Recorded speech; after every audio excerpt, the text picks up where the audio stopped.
Hello and welcome. Sometimes trying to keep track of a child's social development can feel, well, a little overwhelming, right? It's like there are a million different milestones and it's hard to see how they all connect.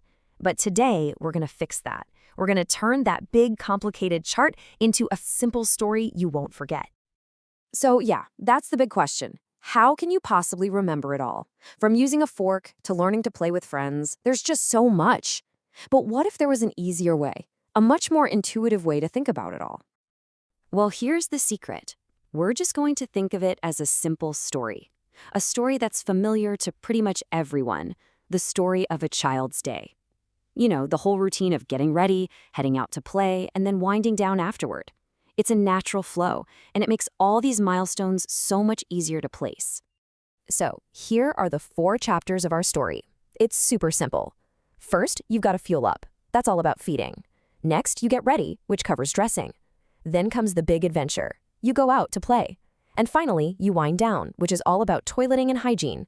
See? A simple arc. Let's start with chapter 1. Okay, first things first, right? You've got to fuel up. This part of our story is all about that journey to eating independently, specifically how a child learns to use all the tools of the trade. Cups, spoons, forks, the whole shebang. And you can really see a clear step-by-step progression here. It starts pretty simple, using a cup around 1-year-old.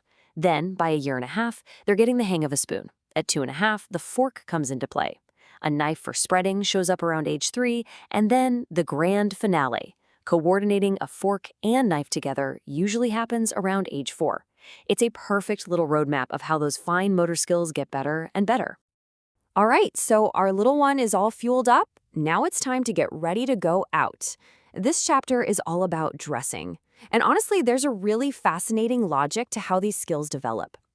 So here's the key thing to remember. Taking clothes off is a whole lot easier than putting them on. It makes total sense, right? That's why around 1.5, a child can often kick off their own shoes.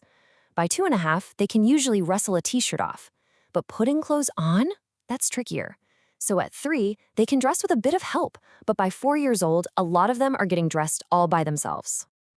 And check this out. This is a fantastic little detail. Notice how unbuttoning comes first? Around age 4, a kid can usually manage to unbutton things, but buttoning them back up, that takes way more coordination, so that skill usually pops up about a year later, around age 5. It's a perfect example of how 2 very similar skills can be on totally different timelines. Okay, now we get to the heart of our story. Going out to play. This is where social development gets really, really interesting. We get to watch a child go from being a solo act to a collaborative friend. Play isn't just one single thing. It's this entire universe that unfolds in stages. It all starts with simple imitation games, think peekaboo, and then it just builds layer by layer all the way up to these complex imaginary worlds that kids create in group play. So let's look at a few of those key stages.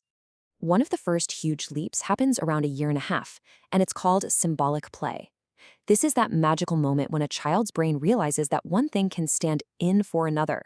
So suddenly, a wooden block isn't just a block, it's a phone. And a doll isn't just a toy, it's a real baby that needs to be fed. This is literally the dawn of imagination. It's amazing. Then, around 2.5, we see this super interesting phase called parallel play. If you've ever been in a room with a bunch of toddlers, you've definitely seen this.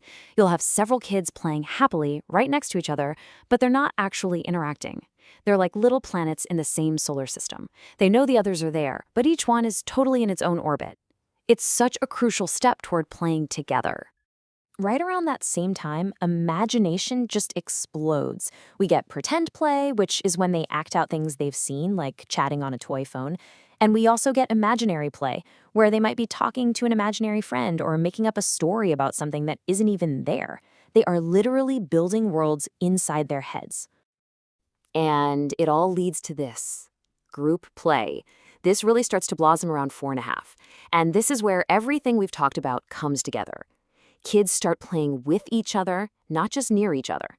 They're inventing these elaborate games, they're assigning roles, and, this is huge, they start to follow shared rules. This is real social cooperation in action.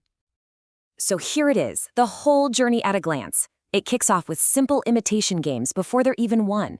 Then, at a year and a half, that symbolic and solitary play starts. At 2.5, you see that parallel and pretend play emerge. A massive milestone hits at 3.5, they start sharing. And finally, at 4.5, you get that rich, cooperative group play. It's just an incredible transformation when you see it all laid out like this.